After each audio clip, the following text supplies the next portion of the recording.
it's your story is his glory.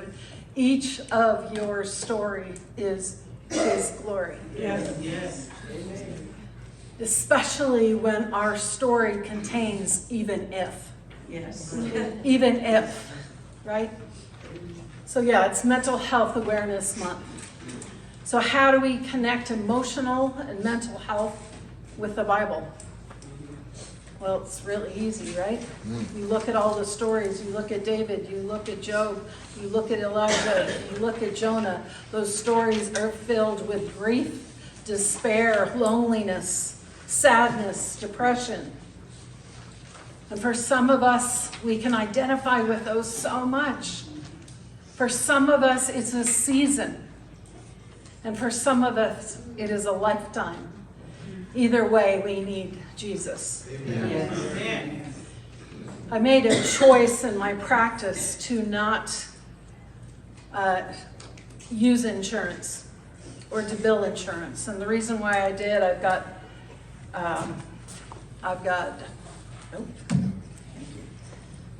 got no issues with people who do insurance, but I didn't like the idea that I had to come up with a diagnosis for somebody after seeing them for 50 minutes.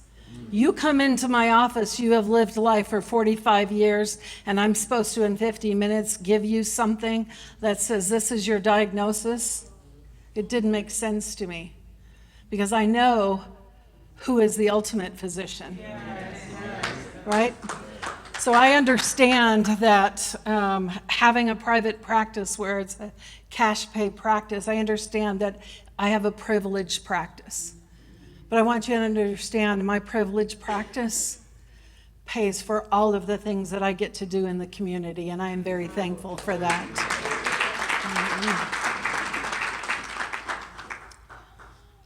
Church has the ability, not always the capacity, but the ability to be an agent of change for suffering. And I think when that first week that I remember accepting Christ, and I went to a women's retreat, and they said, go off, and I had no idea what any of this meant, right? They just said, go off and see what the Lord says to you. And I'm like sitting there by the pond looking at everybody, and I'm looking at people writing things, and I'm like, okay. So I did what, a lot of, brand new Christians do. You just open up the Bible. Well, I opened it up to Isaiah 61. The Spirit of the Lord is upon me, because the Lord has anointed me to preach good tidings to the poor. He has sent me to heal the brokenhearted, to proclaim liberty to the captives, and the opening of the prison to those who are bound, to proclaim the year of the Lord's favor and the day of vengeance of our God, to comfort all who mourn. Well, at that time when I accepted Christ, I was not in this profession, and I thought, Lord, I have no idea why you gave me this. But I can sit here now, 20 years later, as a therapist, and I can sit here now having worked with John Ponder and Hope for Prisoners for 12 years. I can sit here now and see the people in the community that the Lord has brought to me, and I go, He has fulfilled this for me. Do we not think that our brothers and sisters who struggle with emotional and mental health are not brokenhearted? This scripture is for all of you too. He says to proclaim liberty to the captives, that we need to help open the prison doors. If you struggle with mental illness, you understand that very much. If you struggle with any deep emotions, you understand what that means. Because prison is not just those metal doors. It's sometimes the prison inside of our mind, inside of our hearts. We do need to help each other get out of prison. We have to remember, and I get to remind, on Sundays I go out to Jean, to the women's prison out there, and then Thursdays I'm at the office, and I get to remind people all of the time that we are not our mistakes. But it was one thing that I remember reading when I was going through my schooling, and I didn't exactly understand it, but I think I understand it now. It says that sometimes If you stay in a state long enough, it can turn into a trait. Let me tell you what that means. If you stay in a nervous state for a long time, it can become an anxiety trait. If you stay in a PTSD trauma state, it can turn into a trait. So it's another reason why I don't like diagnosing people. Because it's not what's wrong with people, it's what have they been through.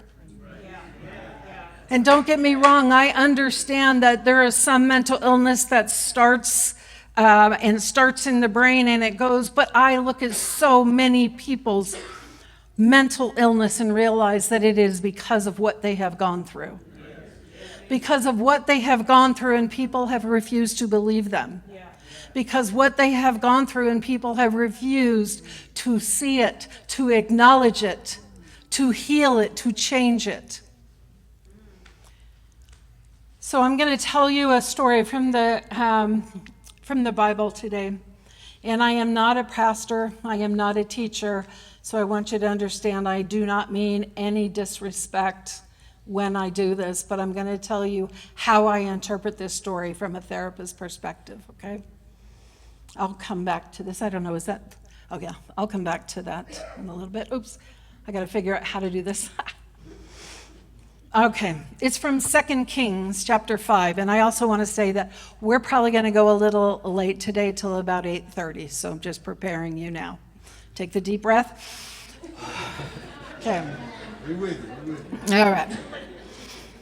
All right, so in 2 Kings chapter 5, it says, "Now Naaman, commander of the army of the king of Syria, he was a great and honorable man in the eyes of his master, because by him the Lord had given victory to Syria. He was also a mighty man of valor, but a leper. And the Syrians had gone out on raids and had brought back captive a young girl from the land of Israel. She waited on Naaman's wife. Then she said to her mistress, 'If only my master were with the prophet who is in Samaria, for he would heal him of his leprosy.' And Naaman went in and told his master, saying, 'Thus and thus said the girl who is from the land of Israel.' Then the king of Syria said, 'Go now, and I will send a letter to the king of Israel.'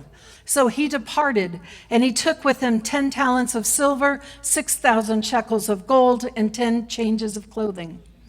Then he brought the letter to the king of Israel, which said, 'Now be advised when this letter comes to you that I have sent Naaman, my servant, to you, that you may heal him of leprosy.' And it happened when the king of Israel read the letter that he tore his clothes and he said, 'Am I God to kill and make alive, that this man sends a man to me to heal him of his leprosy? Therefore, please consider and see how he seeks a quarrel with me.' So it was when Elijah, the man of God, heard that the king of Israel had torn his clothes, that he said to the king, saying, 'Why have you torn your clothes? Please, let him come to me, and he shall know that there is a prophet in Israel.' Then Naaman went in his horses and his chariot, and he stood at the door of Elijah's house.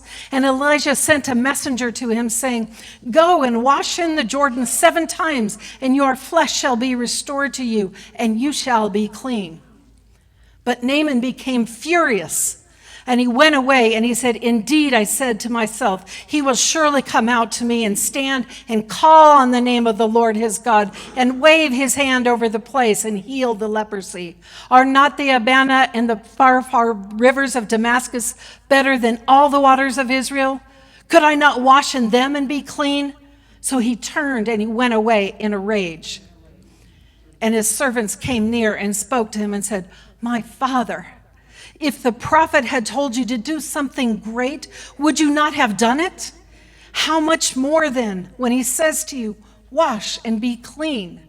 So he went down and he dipped 7 times in the Jordan, according to the saying of the man of God, and his flesh was restored like the flesh of a little child. He was clean." Now let's go back to the beginning of that story. So the first thing that we notice, right, is that Naaman is a commander of an army. He is great and he is honorable. He is a mighty man. But what? A leper. Marginalized. Definition of marginalized is to treat a person or a group of people as unimportant, insignificant, or of lower status by a perceived majority. To be dismissed or have yourself or your contributions viewed as not important, not valuable because of a specific identifying characteristic. Am I preaching to a choir here? You can feel marginalized and be young. What do you know about life? You're young. How about an older person? Your experience is no longer relative. What about just by the color of your skin? What about whether God has blessed or not blessed you with children? What do you know about raising kids? If you are incarcerated or recently released, if you have a mental illness or struggle with very deep emotions, if you are a working mom, the examples go on and on and on. We marginalize many parts of society. But there's two people in this story, in this beginning, that were marginalized, right? Naaman, he had leper. Back then, we understood what they did with people who had leper. It was not an easily embraced. And then there's another little girl here, right? That's a part of this story. She's brought back as a captive young girl, a young servant girl. Again, marginalized. Young servant. 3, girl. Note both of their even ifs in their story. Naaman was great, even if he had leprosy. The young servant girl was great because she was heard and listened to, and she was not invisible. She was young, she was a servant, and she was a girl, even if God uses her. Now, I want you to understand it took courage on both of these people's parts. Courage is a heart word. The root word of courage is cur, which means to tell your story with your whole heart. She showed courage. She showed courage. Why? Why was she able to speak to somebody that she served? Why was she able to insert herself? Because of Naaman. This is, you begin to see the character of Naaman. He created a safe environment in his household, one where people were seen and heard and acknowledged. And then it goes on, where Naaman also shows courage, because then he goes to his king and shares the story that his servant girl tells him. Now, I wonder if that would be like one of the commanders in the army going to the president and saying, a president of our country, and saying, hey, you know, my housekeeper told me that I need to go to, over to Iraq, the leader of Iraq, and they can heal me here. It doesn't make sense when you think about it, right? But even if a story doesn't make sense, even when things don't make sense, if we are obedient to the Lord's calling, He is going to work it out.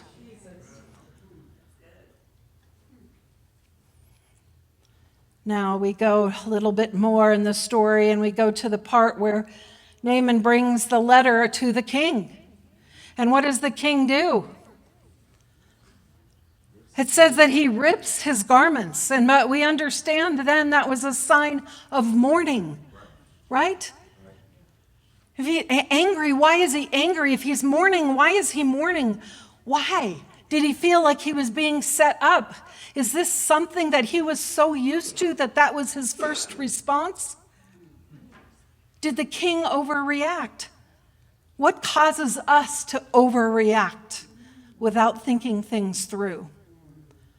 Well, perhaps the king was hungry, angry, lonely, tired, And if you recognize any of those things, then I know that you are in a 12-step program. You don't have to raise your hand.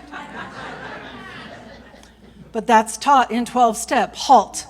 When you are hungry, angry, lonely, tired, and I add on there stress, you stop and you breathe and you think about what you are about to do and say. But perhaps this king was one of those things. I want to take a minute and explain something that happens in the brain. Do you understand that since the moment that you were born, your brain begins to take in sensory input? Everything it sees, everything it hears, everything it smells, it touches, it tastes, goes into the brain, and it's got to be filtered out. Is this safe or is this a threat? And you almost have a little filing system in your brain. And your brain goes and says, when it occurs or it finds something, again, any of the senses, it goes, what do I know about this? What do I know about this? Is it possible that the king's brain registered that that letter was a threat? See, our brain doesn't like ambiguity. It will make up the ending of the story. It just does. And it drops the dopamine once it has finished the story. It doesn't matter whether it's true or false. So I'm trying to show you this because this is very much a trauma response.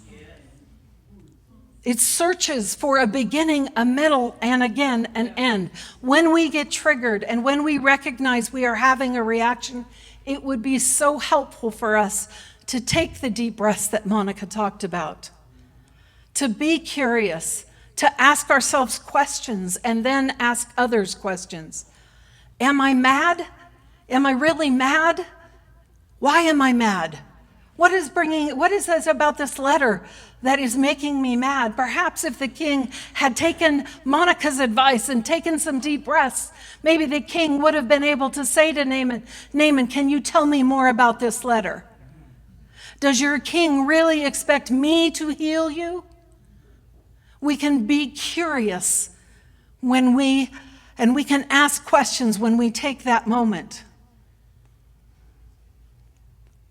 And if it's not anger, is it another emotion? And I have to wonder if the king felt shame. Now, I know that this is Mental Health Awareness Month, but I want you to understand that shame is probably one of the most powerful emotions that we have. And we think that it is anger, but so often under anger is shame. Was there a story in that king's mind of saying, man, other people have brought me things and I have failed and I am getting set up and I am not good enough for this job. I told my dad I was not ready to be a king. I wasn't like him. Did he respond in those kinds of ways? So later in the story, Elisha inserts himself, right? And I want you to understand, it says, so it was when Elisha, the man of God, heard the king of Israel. It's not like they had texting. It's not like they had phones, right? There's a period of time that it took from that message to go to whomever, to go out to where Elisha is, right? A curiosity. Again, I think this man shows wisdom. Why? Because he asks a question. Why have you torn your clothes? I got this. Tell him to come see me. Even when we hear about something after the fact, there still may be time to correct it. He didn't say, oh, well, next time, king. Next time, send him to me. He said, no, go find him. Tell him to come. I got this. Now, again, we start seeing, is it anger or is it shame in verses 9 through 12? It says Naaman got angry. It not only says it once, it says it twice, doesn't it? He went off in a rage, it says in the second time. And do you know that shame can so much look like anger? Naaman had the same kind of initial brain response as the king. Again, I'm calling it a trauma response. Did Naaman interpret the prophet's words and actions as a rejection, that he was not good enough? The story that Naaman told himself is, oh, the prophet didn't come out here. He didn't come out here and it's ambiguous. His brain can't leave it at that. His brain had to finish the story. So what story did his brain tell him? His brain told him that, oh, it's because you have leprosy. It's because you are not enough. It's because of what you look like. It's because of this. It's because of that. And he got mad. How many times do we get mad when we finish the story?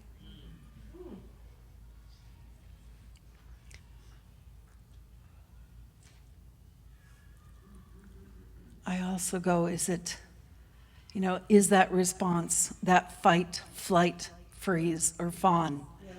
Is it that response that we have in that moment? And I want to ask you, how are you going to show up in your even if moments? Even if your boss says this, even if your partner does this, even if somebody doesn't invite you to lunch but invites everybody else, even if. Curiosity is always helpful. What am I feeling? Do I know what I'm feeling? Do I know what I'm thinking? Is it true? How do I know that it's true? What's my proof that it is true? Perhaps Naaman experienced his own shame storm, saying things like, see, nobody cares how successful I am. Everyone sees me as less. No one wants to see me or deal with me as their equal. I'm not enough. Here's proof again. Do you know that the stories that we tell ourselves that we will look for evidence of that? When we tell ourselves that we are not enough, they don't like me, he doesn't like me, she doesn't like me, our brain begins to look for proof of that. And our brain will always find the proof. Amen. There's three things. I just want to talk about shame for just a second. There's three things that I want you to understand about shame, because sometimes we get mad at angry people, and I want you to understand, I do believe these two examples are shame responses. There's three ways when we get triggered in shame. We have, and this is research out of the College of Wesley, and it talks about three, bear with me, shields. I'm not talking about the armor of God. I'm talking about, these are shame shields. First one is we move away. Okay? Let me give you a scenario. Let's say you are at work. The boss gets everybody in a room and says, hey, I want your opinion on something. I want all of your ideas. Please tell me about it. And so somebody in here raises their hand, and the boss goes, no, not that, anything but that. You over here. Now, if I just triggered somebody in shame here, one of those ways is that you move away. You're going to stop returning my calls. You're going to stop returning my texts. You're going to stop volunteering for things. You're going to stop going to church. You're going to stop doing those things. You were triggered in shame, so we move away. Another shame shield that we have is we move towards. And now I'm talking to all of my perfectionists in the room. I'll use that exact same example, except when the boss says, no, not that idea, anybody else, anybody. And if somebody is struggling with perfection, you up your game. Right? The message inside your head is, oh, okay, well, yeah, I shouldn't have raised my hand. I didn't have all my facts together. I'm not going to raise my hand again until I have everything perfect. It's researched, it's organized, it's in a booklet, and I can hand it to the boss, and they're going to see it. You up your game. But the third way is what I believe the king and Naaman did. And that's moving against. Same example. But perhaps instead of moving towards or moving away, you move against. And what that would look like would sound like this. Well, if you didn't want our ideas, boss, then why did you ask us? Why'd you waste our time? I got plenty of work on my desk. Right? Now I just wonder sometimes how we use those with the people that we love. right? But again, please understand that the shame, if something stays in a state long enough, it becomes a trait. Okay? So if we don't heal the shame that is underneath it, people are going to start saying, what is wrong with them? There's nothing wrong with you. It's, what have you been through? Who told you that? Unpack that from your backpack. It doesn't belong there. And then let me finish up this story by saying, let's see, after he is done and he is clean, Naaman goes back and he says, you are the prophet. There is a true God, right? He says that what he did is that's another example of godly character. So here is somebody, Naaman, that has walked through things that have been difficult. He's experienced shame, but there's also character in there. Because when he gets upset, what does his servants call him? They say, my father. It's another example of not only did he create a safe place at home for his servant girl to talk, he's created a safe place with his guys that he works with. And they say, my father. And when it works, he goes back and he says, he basically, accountability says, I messed up. You're right. I did that. But sometimes our emotions get in the way and we can't say it. But I'm encouraging you to say it, to go back. Now see, Naaman could have went home at any time in that story. The moment the king got mad, he could have packed up and went home. The moment that he went and the prophet didn't come out, he could have went home. The moment that he heard what the prophet told him, he could have went home. The moment his feelings got hurt along the way, he could have went home, and I would have understood. Because oftentimes people who are marginalized are often rejected for no good reason. And it hurts, especially when it happens over and over and over again. And then the hurt turns to bitterness. And sometimes that goes on to emotional and mental health challenges. This story needed everybody to do their part in order for the ending to have happened. It needed the girl to be brave.